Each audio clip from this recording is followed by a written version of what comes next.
Mark McNeese's Fearsome Fiction podcast is brought to you by YourRightPath.com. That's your WRITE path.com, where every life is a story and each of us is the storyteller. And by Mademark Media, an independent media studio. Mademarkmedia.com.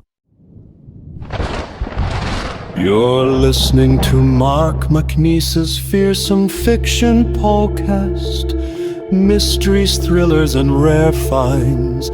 Fasten your headphones.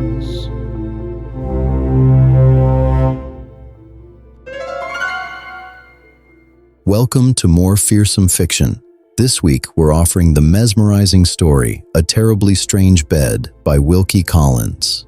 First published in 1852 in Household Words, the literary magazine edited by Charles Dickens, it was Collins's very first contribution to that publication, and what an entrance it made. Wilkie Collins is best known today for two landmark novels, The Woman in White and The Moonstone, the latter widely considered the first modern detective novel in the English language. But long before those masterworks, he was honing his gift for suspense in shorter form, and A Terribly Strange Bed shows that gift in full flower. It is a story about luck, greed, and the particular vulnerability of a man who has won too much in the wrong place. A young Englishman in Paris stumbles into a disreputable gambling house, breaks the bank at Rouge and Noir, and makes the fatal mistake of accepting a bed for the night. What happens next is one of the most genuinely gripping sequences in Victorian fiction, methodical, claustrophobic, and deeply unsettling in the way only the best suspense can be. Not supernatural, not gothic in the usual sense, just a room, a bed, and the slow, silent, mechanical certainty of murder.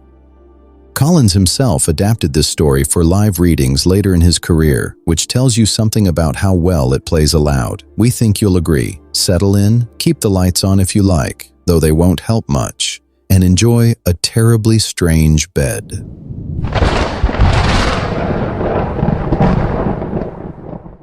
A Terribly Strange Bed by Wilkie Collins. Shortly after my education at college was finished, I happened to be staying at Paris with an English friend. We were both young men then, and lived, I am afraid, rather a wild life in the delightful city of our sojourn. One night, we were idling about the neighborhood of the Palais Royal, doubtful to what amusement we should next betake ourselves. My friend proposed a visit to Frascati's, but his suggestion was not to my taste.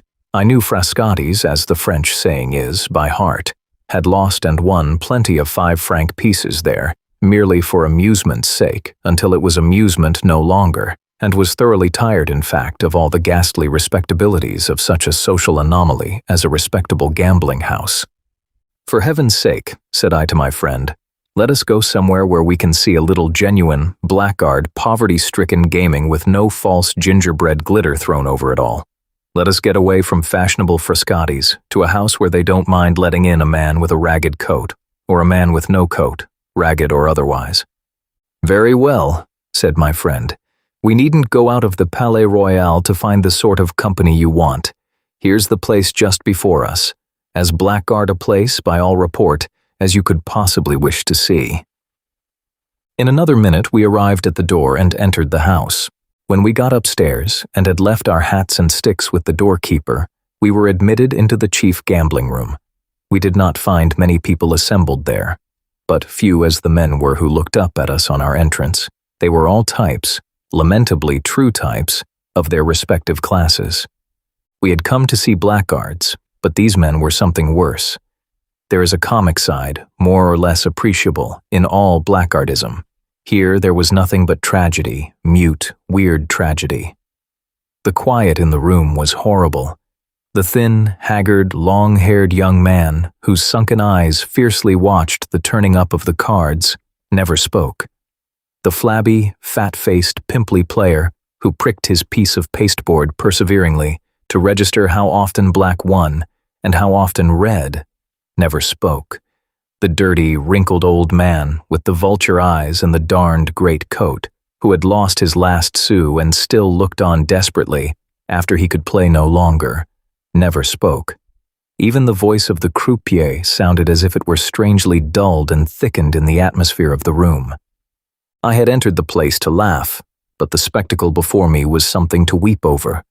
I soon found it necessary to take refuge in excitement from the depression of spirits which was fast stealing on me. Unfortunately, I sought the nearest excitement by going to the table and beginning to play. Still more unfortunately, as the event will show, I won. Won prodigiously, won incredibly, won at such a rate that the regular players at the table crowded round me, and staring at my stakes with hungry, superstitious eyes, whispered to one another that the English stranger was going to break the bank. The game was Rouge et Noir. I had played at it in every city in Europe without, however, the care or the wish to study the theory of chances, that philosopher's stone of all gamblers. And a gambler, in the strict sense of the word, I had never been. My gaming was a mere idle amusement. But on this occasion it was very different. Now, for the first time in my life, I felt what the passion for play really was. My success first bewildered, and then, in the most literal meaning of the word, intoxicated me. Still, time after time, I staked higher and still won. The excitement in the room rose to fever pitch. The silence was interrupted by a deep muttered chorus of oaths and exclamations in different languages, every time the gold was shoveled across to my side of the table. Even the imperturbable croupier dashed his rake on the floor in fury at my success. My friend came to my side and whispered in English, begging me to leave the place, satisfied with what I had already gained. He repeated his warnings several times, and only left me after I had rejected his advice in terms which rendered it impossible for him to address me again that night. Shortly after he had gone, a hoarse voice behind me cried, "Permit me, my dear sir, permit me to restore to their proper place 2 Napoleons which you have dropped. Wonderful luck, sir. I pledge you my word of honor, as an old soldier, in the course of my long experience in this sort of thing, I never saw such luck as yours. Never. Go on, sir. Go on boldly, and break the bank." I turned round and saw, nodding and smiling at me with inveterate civility, a tall man dressed in a frogged and braided surtout. He had goggling bloodshot eyes, mangy mustaches, and a broken nose. His voice betrayed a barrack-room intonation of the worst order, and he had the dirtiest pair of hands I ever saw, even in France. These little personal peculiarities exercised, however, no repelling influence on me. In the mad excitement, the reckless triumph of that moment, I was ready to fraternize with anybody who encouraged me in my game. And I did go on, went on at such a rate that in another quarter of an hour the croupier called out, "Gentlemen, the bank has discontinued for tonight. All the notes and all the gold in that bank now lay in a heap under my hands." The old soldier insisted on tying my winnings in my pocket handkerchief, a great heavy bundle, hard and round as a cannonball. Then he proposed champagne. I accepted. By the time the second bottle was emptied, I felt as if I had been drinking liquid fire. My brain seemed all aflame. No excess in wine had ever had this effect on me before in my life. The room had emptied of its other occupants. Only the old soldier remained, and he had undergone a sudden change. The bluster and the apostrophes were gone. He spoke now in mysteriously confidential tones. "Listen, my dear sir," said he. "Listen to an old soldier's advice. You must drink this coffee in order to get rid of your little amiable exaltation of spirits before you think of going home. With all that money to take home tonight, it is a sacred duty to yourself to have your wits about you. You are known to be a winner to an enormous extent by several gentlemen present tonight who have their amiable weaknesses. Need I say more? Now, this is what you must do. Send for a cabriolet when you feel quite well again. Draw up all the windows when you get into it, and tell the driver to take you home only through the large and well-lighted thoroughfares. Do this, and you and your money will be safe." The coffee came in, ready poured into 2 cups. My attentive friend handed me one. I was parched with thirst and drank it off at a draught. Almost instantly afterwards, I was seized with a fit of giddiness and felt more completely intoxicated than ever. The room whirled round and round furiously. The old soldier seemed to be regularly bobbing up and down before me like the piston of a steam engine. A feeling of utter bewilderment, helplessness, idiocy overcame me. "My dear friend," answered the old soldier, "it would be madness to go home in your state. I am going to sleep here. Do you sleep here too? They make up capital beds in this house. Sleep off the effects of the wine and go home safely with your winnings tomorrow. Tomorrow in broad daylight." I had but two ideas left. One, that I must never let go hold of my handkerchief full of money. The other, that I must lie down somewhere immediately. So I agreed to the proposal about the bed and took the offered arm of the old soldier. Preceded by the croupier, we passed along some passages and up a flight of stairs into the bedroom which I was to occupy. The ex-brave shook me warmly by the hand, proposed that we should breakfast together, and then, followed by the croupier, left me for the night. I ran to the wash-hand stand and plunged my face into water. The giddiness began to leave me. My first thought was of the risk of sleeping all night in a gambling house. My second, of the still greater risk of trying to get out after the house was closed, and of going home alone at night through the streets of Paris with a large sum of money about me. I determined to lock, bolt, and barricade my door and take my chance till the next morning. Accordingly, I secured myself against all intrusion, looked under the bed and into the cupboard, tried the fastening of the window, and then, satisfied that I had taken every proper precaution, put my light, which was a dim one, on the hearth among a feathery litter of wood ashes, and got into bed with the handkerchief full of money under my pillow. I soon felt not only that I could not go to sleep, but that I could not even close my eyes. I was wide awake and in a high fever. Every nerve in my body trembled. I tossed and rolled and tried every kind of position, and all to no purpose. I groaned with vexation as I felt that I was in for a sleepless night. The room was brightened by a lovely moonlight pouring straight through the window. I raised myself on my elbow and looked about, and began, for want of anything better to do, to make a mental inventory of every article of furniture I could see. There was, first, the bed I was lying in, a four-post bed, of all things in the world to meet with in Paris, a thoroughly clumsy British four-poster, with the regular top lined with chintz, the regular fringed valance all round, the regular stifling, unwholesome curtains. Then there was the marble-topped wash-hand stand, from which the water I had spilled was still dripping, slowly and more slowly, onto the brick floor. Then two small chairs with my coat and trousers flung on them. Then a large elbow chair. Then a chest of drawers. Then the dressing table, adorned by a very small looking-glass and a very large pincushion. Then the window, an unusually large window. Then a dark old picture, which the feeble candle dimly showed me. It was a picture of a fellow in a high Spanish hat, crowned with a plume of towering feathers. A swarthy, sinister ruffian, looking upward, shading his eyes with his hand, and staring intently upward. It might be at some tall gallows at which he was going to be hanged. I counted the feathers in his hat. They stood out in relief, 3 white, 2 green. While I still lingered over this very improving employment, my thoughts insensibly began to wander. The moonlight reminded me of a certain moonlight night in England, and I drifted into pleasant reverie. Then, in an instant, the thread on which my memories hung snapped asunder, and I found myself, I neither knew why nor wherefore, looking hard at the picture again. Looking for what? The man had pulled his hat down on his brows. No, the hat itself was gone. Where was the conical crown? Where the feathers? 3 white, 2 green. Not there. In place of the hat and feathers, what dusky object was it that now hid his forehead, his eyes, his shading hand? Was the bed moving? I turned on my back and looked up. Was I mad, drunk, dreaming? Or was the top of the bed really moving down, sinking slowly, regularly, silently, horribly, right down throughout the whole of its length and breadth, right down upon me as I lay underneath?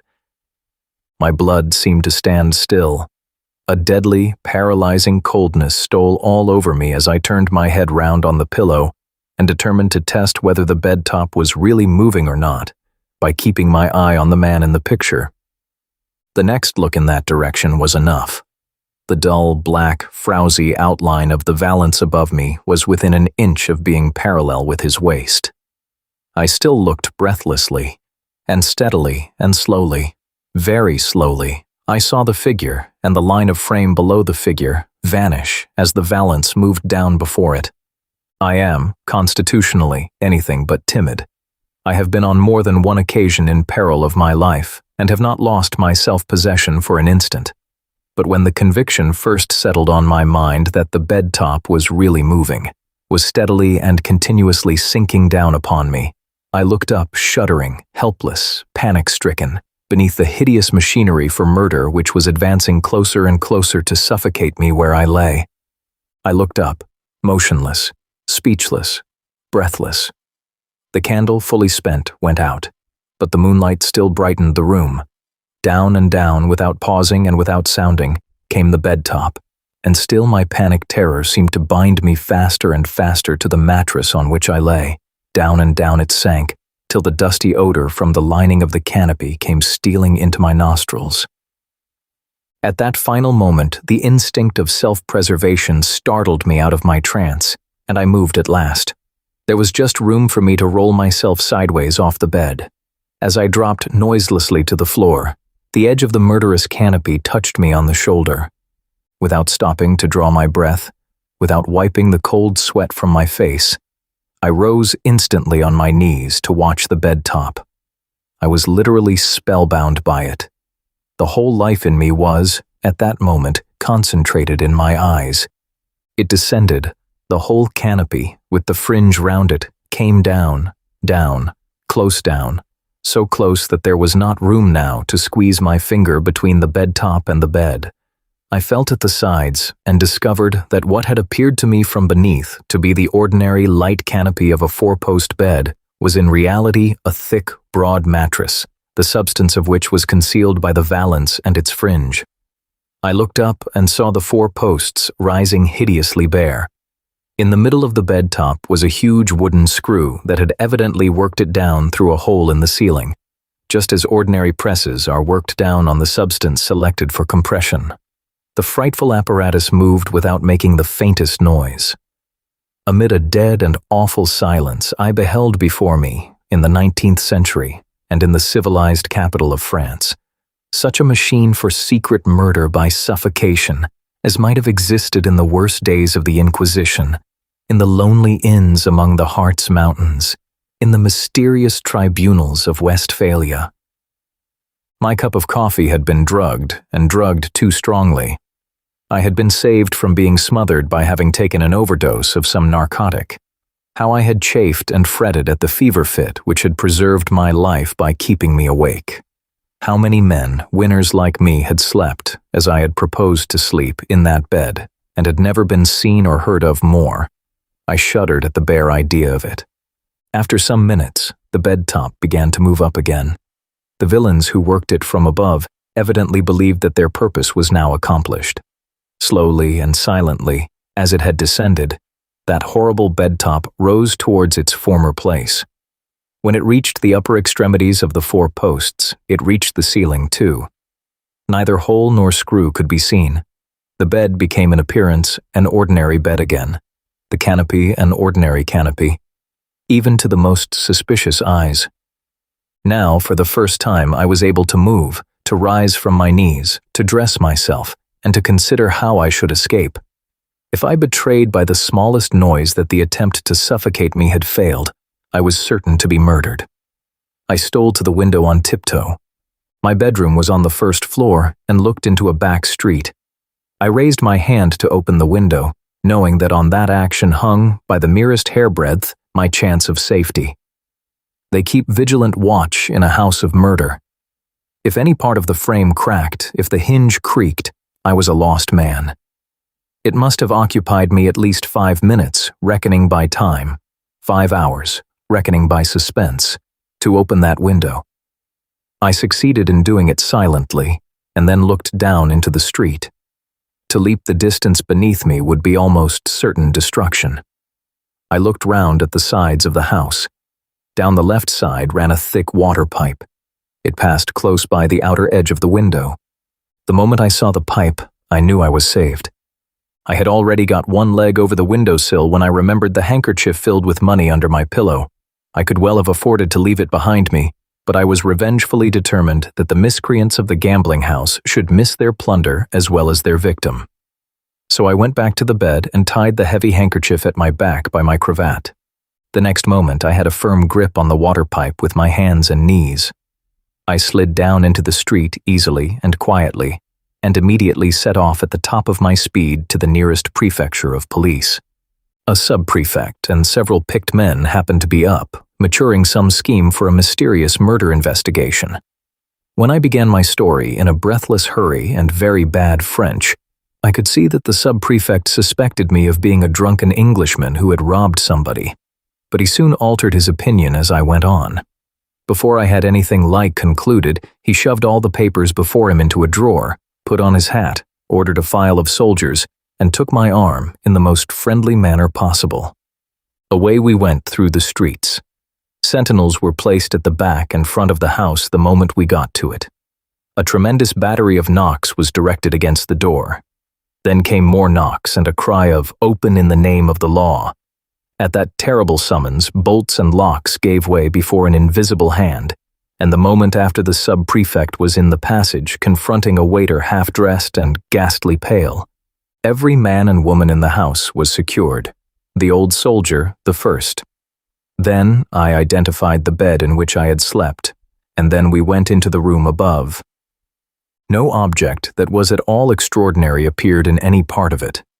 The sub-prefect looked round the place, commanded everybody to be silent, stamped twice on the floor, called for a candle, and ordered the flooring there to be carefully taken up. Lights were produced, and we saw a deep raftered cavity between the floor of this room and the ceiling of the room beneath. Through this cavity there ran perpendicularly a sort of case of iron, thickly greased, and inside the case appeared the screw which communicated with the bed top below. Extra lengths of screw, freshly oiled, levers covered with felt, all the complete upper works of a heavy press, constructed with infernal ingenuity, were next discovered and pulled out on the floor. After some little difficulty, the sub-prefect succeeded in putting the machinery together, and leaving his men to work it, descended with me to the bedroom. The smothering canopy was then lowered, but not so noiselessly as I had seen it lowered. When I mentioned this to the sub-prefect, his answer, simple as it was, had a terrible significance. "My men," said he, "are working down the bed top for the first time. The men whose money you won were in better practice." We left the house in the sole possession of 2 police agents, every one of the inmates being removed to prison on the spot.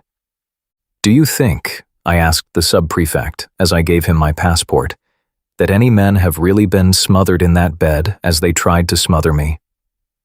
"I have seen dozens of drowned men laid out at the morgue," he answered, "in whose pocketbooks were found letters stating that they had committed suicide in the Seine because they had lost everything at the gaming table. Do I know how many of those men entered the same gambling house that you entered, won as you won, took that bed as you took it, slept in it, were smothered in it, and were privately thrown into the river with a letter of explanation written by the murderers and placed in their pocketbooks? No man can say how many or how few have suffered the fate from which you have escaped. The people of the gambling house kept their bedstead machinery a secret from us, even from the police. The dead kept the rest of the secret for them. Good night, or rather good morning, Monsieur Faulkner. Be at my office again at 9 o'clock. In the meantime, au revoir." The end. A Terribly Strange Bed by Wilkie Collins, first published 1852. Public domain. Adapted for Fearsome Fiction podcast narration. You're listening to Mark McNeese's Fearsome Fiction podcast. Mysteries, thrillers, and rare finds. Fasten your headphones